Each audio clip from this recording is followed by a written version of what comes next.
sound of a heavy wooden door splintering, a sharp, concussive crack of seasoned oak giving way. Muffled, guttural shouting in Arabic. Not panicked, but disciplined, command-driven. The shattering of a glass-paned interior door. Narrator, 3M, February 28, 1965. The air in the opulent Zamalek district apartment, overlooking the Nile, is thick with the scent of stale champagne, Cuban cigar smoke, and a sudden metallic tang of fear. Wolfgang Lotz is awake before the first boot hits the polished parquet floor.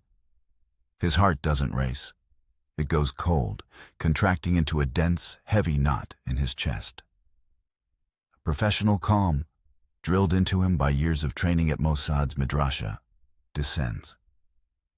He has rehearsed this moment 1,000 times in his mind, breaking it down into a flowchart of actions and reactions.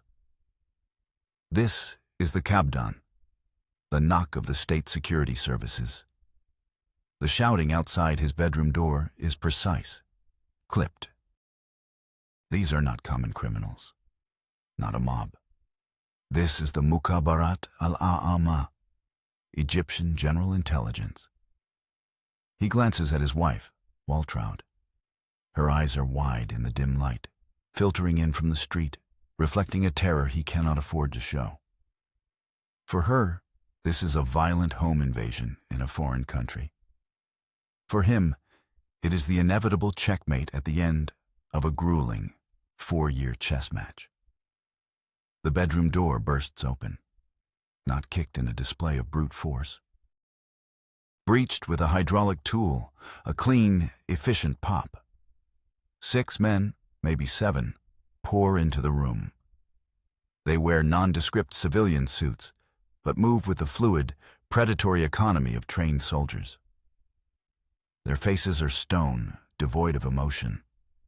They ignore him at first, their eyes performing a rapid, methodical sweep of the room's geography, a 360-degree assessment for threats, exits, and anomalies. One man, armed with a compact Port Said submachine gun, a local copy of the Swedish Carl Gustaf, moves directly to the window, peering through the blinds at the street below. Another checks the cavernous walk-in closet. A third, clearly the leader, a man with a neat mustache and weary, intelligent eyes, points a single, steady finger at Lotz. He doesn't speak, he just points. An accusation and a command in one gesture. Lotz raises his hands slowly, palms open, a universal sign of surrender that feels like a signed confession. He is wearing expensive silk pajamas. On the bedside table sits a half-empty glass of brandy and a well-read book on equine genetics.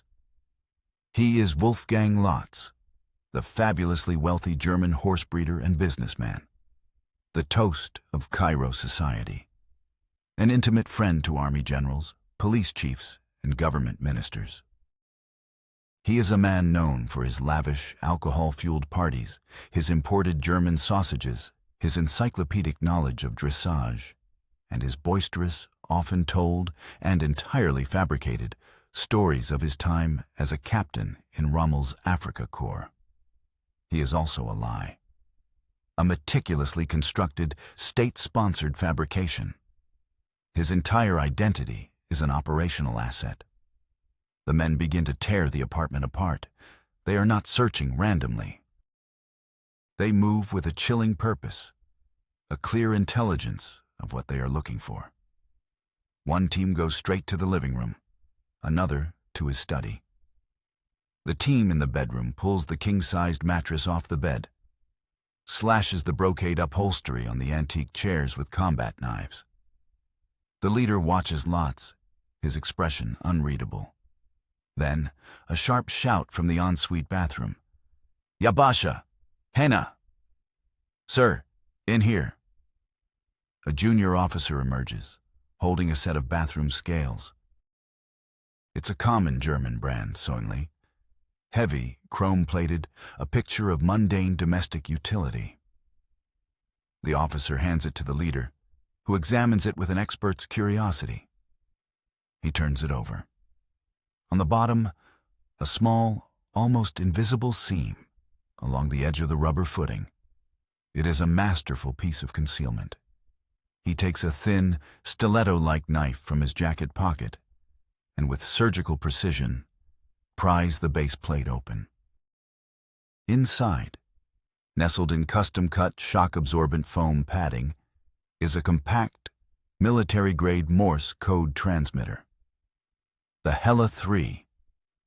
The antenna is coiled neatly around the power pack.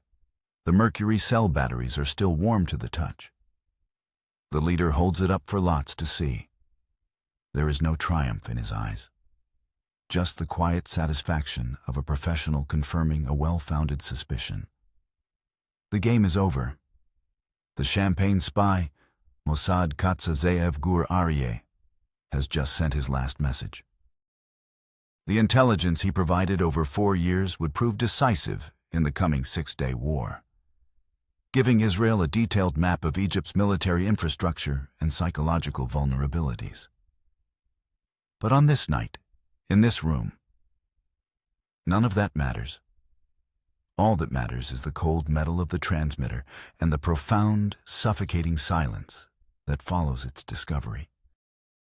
How did a German-born Israeli patriot, a man who built an empire of influence on charm and horses, become the single most valuable intelligence asset in Israel's existential struggle against its enemies?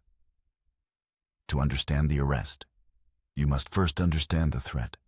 It wasn't a threat of conventional armies or tank columns massing on the border. It was a technological terror, born in the ashes of the Third Reich and carried to the shores of the Nile by the very men who had once promised Adolf Hitler a weapon of vengeance. Sound of archival newsreel, energetic 1960s music, trumpets and drums. Narrator: the year is 1960. The world is a chessboard of 2 superpowers, the United States and the Soviet Union, locked in the icy grip of the Cold War. Every regional conflict is a proxy war, every national leader a potential pawn. The Middle East is a powder keg, and the fuse is lit. Cairo, the sprawling, chaotic heart of the Arab world, is the grand central station of international espionage. CIA station chiefs, operating out of the American embassy, cultivate assets in Nasser's government, desperate to counter the growing Soviet influence. KGB residencies, embedded within the massive Soviet diplomatic and military advisory missions, work hand in glove with Egyptian intelligence to root out Western spies and shore up their client state. Britain's MI6 and France's SDECE play their own post-colonial games in the shadows. This crowded, paranoid battlefield makes any new operation exponentially more dangerous. A single misstep by a clumsy CIA case officer could trigger a citywide surveillance dragnet that ensnares everyone. The KGB's sophisticated counterintelligence tradecraft is being taught to a new generation of ruthless Egyptian officers. The air itself seems to buzz with secrets and suspicion. Into this maelstrom steps Gamal Abdel Nasser, the charismatic, ambitious president of Egypt. He is the undisputed face of pan-Arab nationalism, a secular socialist who dreams of a unified Arab state under his leadership. His public humiliation in the 1956 Suez Crisis, where a combined Israeli, British, and French force seized the canal and routed his army, was a wound that never healed. He vowed it would never happen again. Nasser's ambition required a weapon, not just any weapon. He needed a strategic deterrent, a weapon that could hold every city in the nascent state of Israel hostage, from Tel Aviv to Haifa. A weapon that would shift the balance of power irrevocably and allow him to dictate terms. Unable to procure such technology from the wary Soviets or Americans, he turned to the one group of people who had unparalleled experience building advanced ballistic weapons for a regime bent on annihilating Jews. Nazi scientists. They came to Egypt quietly, offered sanctuary and fortunes. Men like Professor Eugen Zanger, a pioneer of rocket technology who had once designed the Zilbervogel, a suborbital bomber for the Luftwaffe capable of striking New York City. With him came Wolfgang Pilz, a lead propulsion expert from the V-Diku rocket program at Peenemünde, and Paul Gurka, a brilliant electronics and guidance system specialist. In Egypt, they were given carte blanche, unlimited funding from the state treasury, the personal protection of Nasser himself. A secret, sprawling base of operations carved out of the desert, known only as Factory 333. Their mission was simple and terrifying.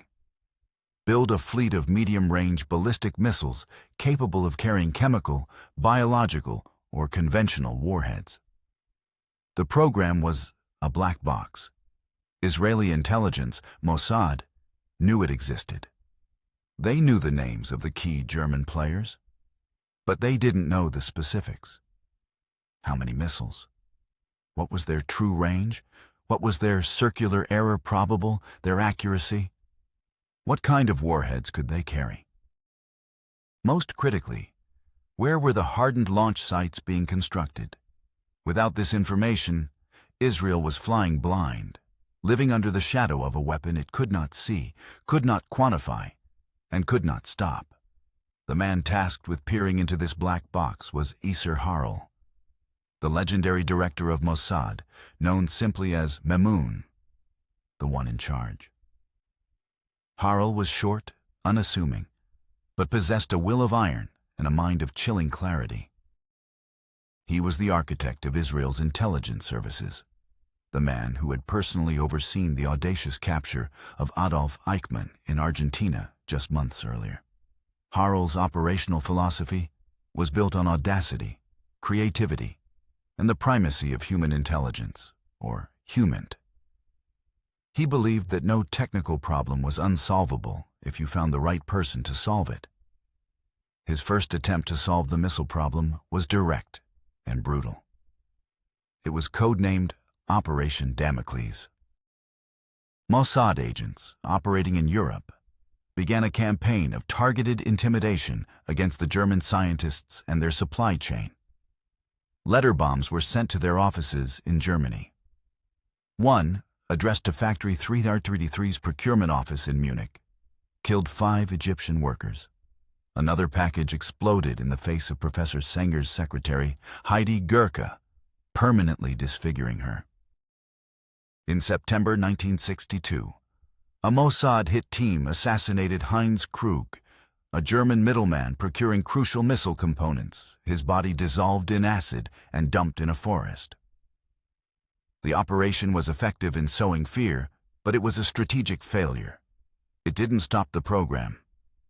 Instead, it created a massive diplomatic crisis. The German and Swiss governments, furious at the assassinations on their soil, launched intensive investigations. 2 Mossad agents were arrested in Switzerland. Israel was forced to publicly deny involvement, straining its already fragile relationship with West Germany. Harel had shown his hand, and the missile program continued. Now with even tighter Egyptian security and a renewed sense of purpose among the German scientists. The lesson was clear. Brute force from the outside was not enough. Mossad needed eyes and ears on the inside. They needed someone who could walk into the exclusive, guarded clubs of Cairo, befriend the Egyptian military elite, and get close to the German scientists themselves. They needed a spy who wasn't a spy. They needed a personality, a legend so compelling that no one would ever think to look beneath the surface. The search began. The candidate profile was a paradox, a list of contradictions. He had to be fluent in German, with a perfect native accent, preferably with a touch of the upper class. He had to have a deep, intuitive understanding of German culture, history, and military tradition. He had to look Aryan. He had to be charming, charismatic, a man who could command a room with a joke and a glass of champagne. He had to have a plausible, ironclad reason for being a wealthy expatriate in Cairo. And, underneath it all, he had to be a hardened Israeli patriot, a trained intelligence officer with nerves of steel and an unwavering commitment to the mission. The list of potential candidates was short. In fact, it contained only one name: Zeev Gur-Ari. Born Wolfgang Lotz in Mannheim, Germany in 1921. His mother was a Jewish actress, his father a non-Jewish German theater director. He was the perfect, seamless blend of both worlds. He looked German, he sounded German, but his identity, his soul, was forged in the crucible of the Jewish struggle for a homeland. His family fled the rising tide of Nazism in 1933, settling in Palestine. At 15, he joined the Haganah, the Jewish paramilitary organization that would become the Israel Defense Forces. When World War II broke out, he enlisted in the British Army, fighting against the Germans in North Africa, including the decisive Battle of El Alamein in Egypt. He knew the terrain. He knew the enemy's doctrine. After the war, he joined the newly formed IDF. But his most defining moments came during the 1948 War of Independence. Sound of distant machine gun fire, the rumble of a half-track engine. Flashback, Negev Desert, 1948. A young captain, Zeev Gur-Ari, stands at a makeshift checkpoint. He's in an IDF uniform, but he's holding a German MP-40 submachine gun, captured from an enemy unit. An armored car approaches, flying the flag of the Arab Liberation Army. It stops. The commander, a Syrian officer, leans out. But sitting next to him is a European. Blonde hair, cold blue eyes, a mercenary. The Syrian barks a command in Arabic. Gur-Ari ignores him, looking directly at the European. He speaks in crisp, flawless, barracks room German. "You're a long way from home, Lancer." The mercenary is stunned into silence. Gur-Ari continues, his tone casual, almost friendly. "Stuttgart, maybe Hamburg. Your boots are good. You're not one of the usual dregs." He gestures with his weapon. "This rabble you're with, they'll break and run the first time they see a real tank. You know it. I know it. You fought for a real army once. Why die here for nothing?" He takes a gamble, a piece of psychological warfare. "We have your paymaster's records. We know who you are, Franz. We know about your family in Dusseldorf." The mercenary's face goes pale. His name isn't Franz, but the confident, specific lie throws him completely off balance. He glances at the Syrian officer, who understands nothing of the exchange. Doubt flashes in the mercenary's eyes.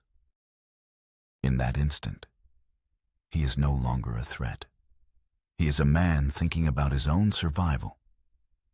Gur-Ari has neutralized the professional core of the enemy unit, not with a bullet, but with a language and a shared, twisted history. He has demonstrated an innate talent for getting inside an opponent's head. Sound returns to the 1960s newsreel music. Narrator: this was the man Isser Harel saw. Not just a soldier, but a performer, a psychological warrior. He saw the raw material for the perfect deep cover agent. A man whose real life was the ideal template for a fictitious one. The plan Harel's team devised was a work of genius in its audacity. Lotz would not sneak into Egypt. He would arrive through the front door with fanfare and flourish. He would become Wolfgang Lotz, wealthy German horse breeder, a former Wehrmacht officer who had gallantly served with Rommel's Afrika Korps. The cover story was airtight, leveraging every genuine aspect of his life. His German birth explained his language and appearance. His time in the British Army in North Africa gave him a plausible, if inverted, backstory, as a German officer intimately familiar with the desert. His family's relative wealth before the war provided the seed capital for his supposed fortune. His mission: to use his genuine love of horses to infiltrate the highest echelons of Egyptian society. The Egyptian officer class, from Nasser down, was obsessed with equestrianism.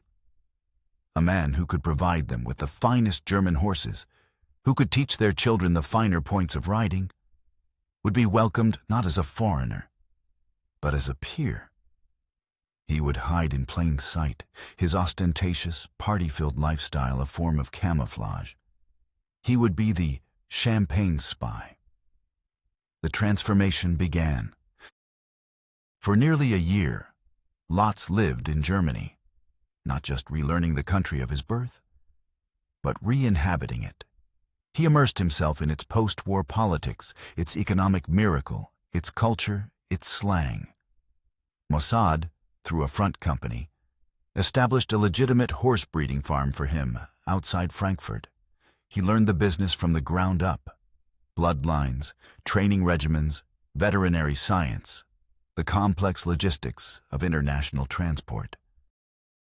He traveled to horse shows across Europe, making contacts, building his reputation as a knowledgeable and flamboyant equestrian. His backstory was meticulously layered by Mossad's legendary forgery department. They created a complete Wehrmacht service record: photos of him in a faked uniform, letters from fellow officers, backdated business deals, and fake correspondence stretching back years. He became an expert in his own fictitious life, able to answer any question about his past without a moment's hesitation.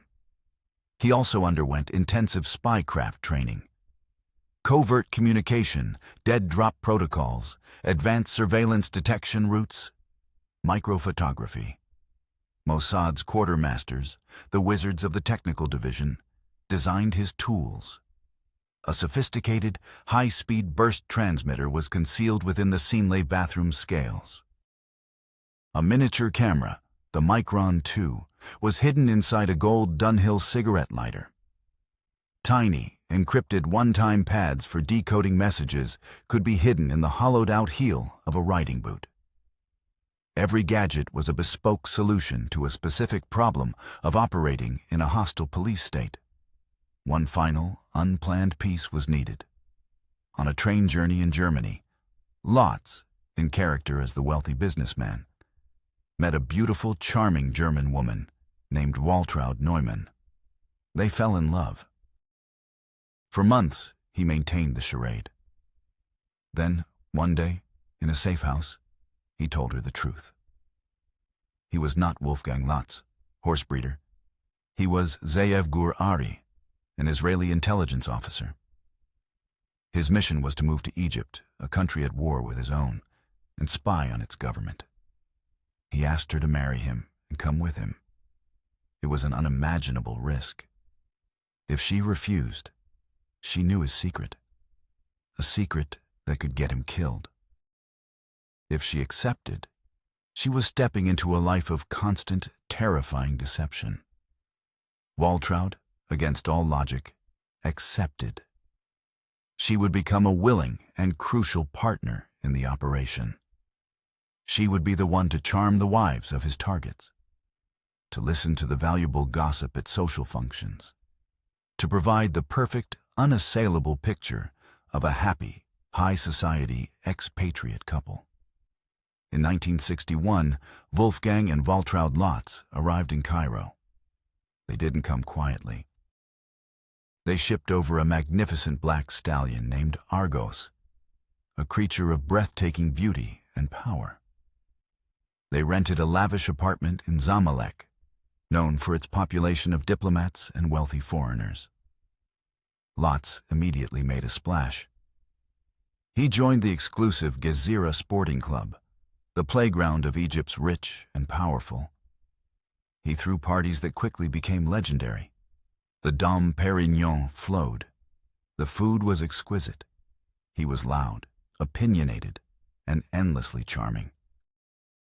He openly and proudly bragged about his fictional service in the Wehrmacht, telling riveting tales of outwitting the British in the desert. To the Egyptian officers, many of whom admired the German military's discipline and historical prowess, he was a kindred spirit, a fellow warrior. He established his primary cover, an equestrian business and riding stable just outside Cairo. The location was no accident. It was strategically placed with a commanding view of a key military installation and airbase.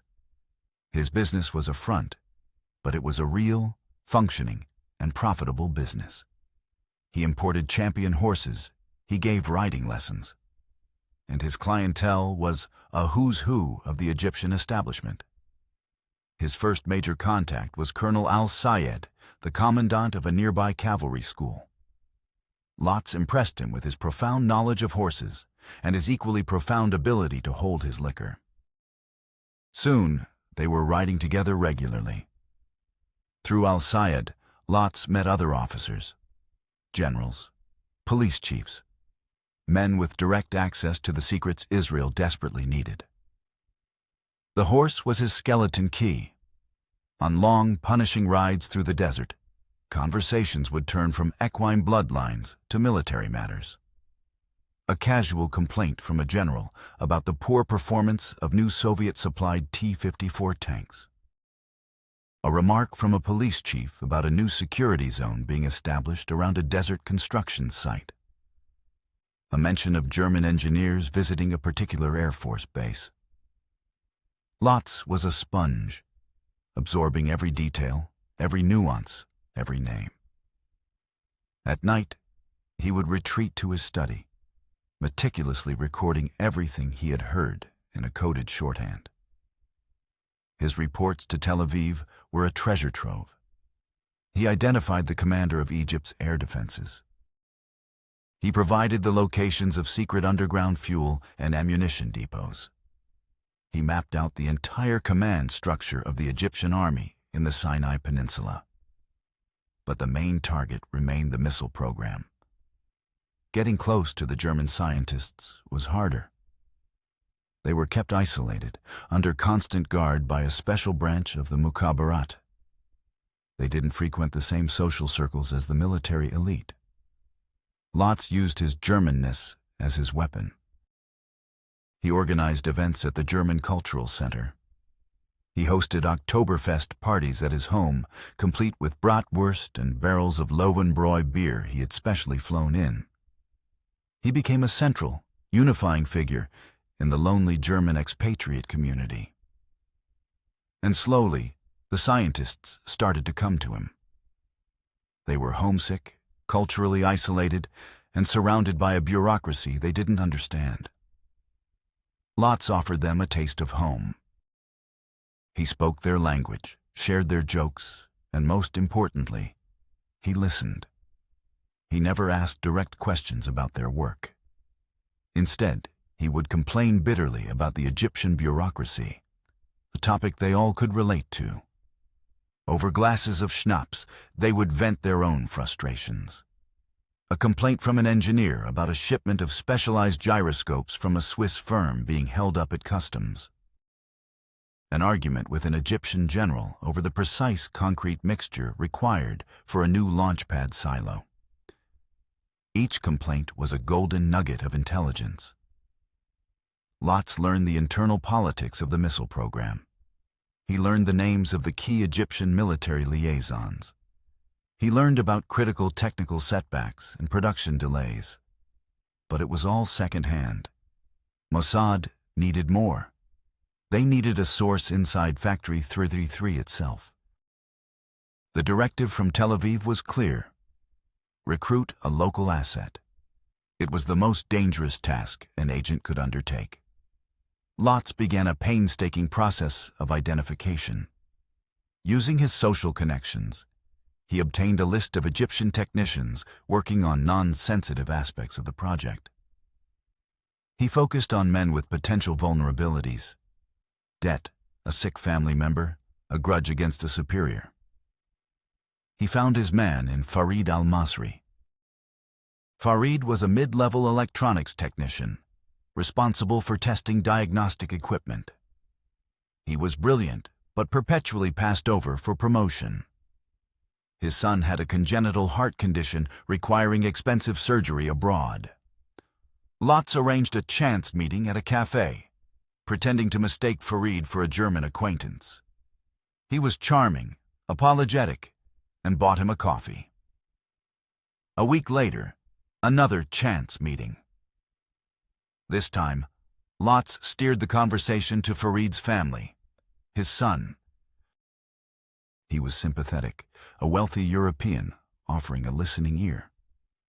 The third meeting was deliberate. In a quiet park, Lotz made his pitch. He didn't mention Israel. He presented himself as an agent of a European consortium concerned about Nasser's destabilizing ambitions. He offered Farid enough money to send his son to the best clinic in Zurich. In return, Farid would provide technical information about the missile's guidance system. Farid was terrified. But the thought of his son's future was a more powerful force than fear. He agreed. The protocol for communication was sterile and professional. Dead drops only. Farid would leave schematics, taped inside a newspaper, in the wastebasket of a specific public library. Lotz would retrieve it hours later. The first package was a test, a low-level wiring diagram. The second was more substantial, test results from a recent gyroscope calibration. The intelligence was pure gold. All of this vital information had to be sent back to Israel. This was the most dangerous part of the job.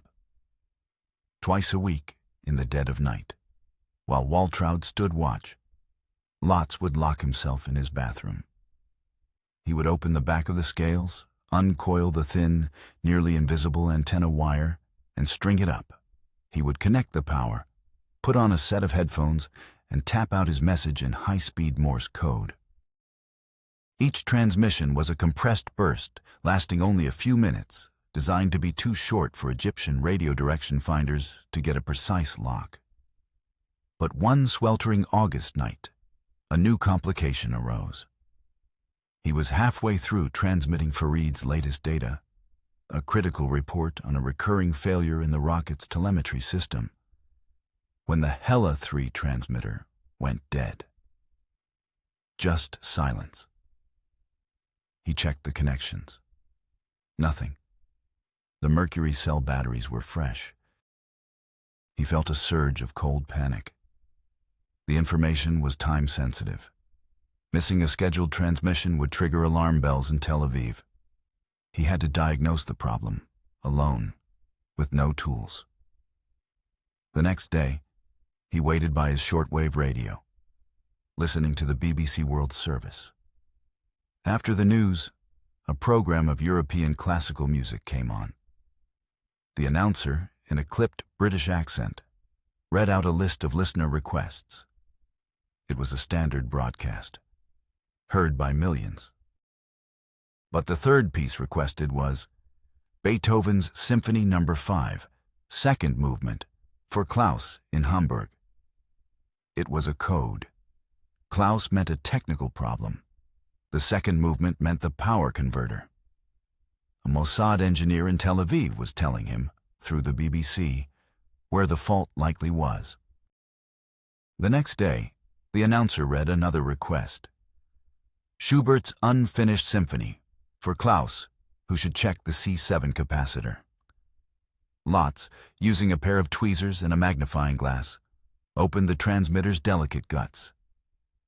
The C7 capacitor, a tiny ceramic disc, had a microscopic crack. He had no replacement part. The next day's broadcast gave him the insane, desperate solution. A request from Klaus for The Flight of the Bumblebee. He should remember his old electric shaver. His brawn shaver. Mossad's technical division, the Neviot, knew every single item he had brought with him to Cairo. They knew his shaver contained a capacitor with nearly identical electronic properties. In a painstaking, nerve-wracking piece of microsurgery on his bathroom floor, Lotz cannibalized his shaver and soldered the new capacitor into the transmitter using a heated nail file and a sliver of silver from a cufflink. He reassembled the unit, strung the antenna, and held his breath. He tapped the Morse key. The familiar, comforting high-pitched tone returned. The backup plan had worked. It was a testament to Mossad's ingenuity, but the incident left him deeply shaken. He was technologically isolated, a single point of failure in a chain stretching back to Tel Aviv. The work was taking a severe psychological toll. He was living a double life, surrounded by men who would kill him without hesitation if they knew his true identity. He had to play the part of the boisterous, sometimes arrogant, ex-Nazi. He listened to his new friends make vile anti-Semitic jokes, and he had to laugh along. The tension was immense, a constant low-grade hum of terror beneath the surface of his champagne-soaked life. He drank heavily, a habit that both fueled his cover as a hard-partying socialite and dulled the razor's edge of his constant fear. Waltraud was his anchor, his confidant, the only person he could be himself with. Her role was just as critical. She befriended the wives of the generals and politicians. In the insulated world of Cairo's elite, the women often knew as much as the men. Over tea and games of bridge, Waltraud would learn about troop movements from a wife complaining her husband was being sent to the Sinai again, or about a new security protocol from another whose husband was in charge of a sensitive facility. They were a perfect team, covering the social and military spheres simultaneously. Lotz's intelligence, combined with Farid's technical data, was changing the strategic map for Israel. But the environment in Cairo was about to become infinitely more complex. In 1963, a new man was appointed head of the Mukhabarat, General Salah Nasr. Nasr was intelligent, ruthless, and deeply paranoid. He had been trained by the KGB in counter-espionage techniques. He trusted no one, especially not the foreigners who flocked to Cairo's social scene. Nasser launched a massive counter-espionage dragnet. Surveillance was increased exponentially. Phone lines of all foreign nationals were tapped. The movements of diplomats and prominent businessmen were tracked. Lotz felt the change immediately. Cars would follow him for no reason, then peel off. His phone would have strange clicks and echoes on.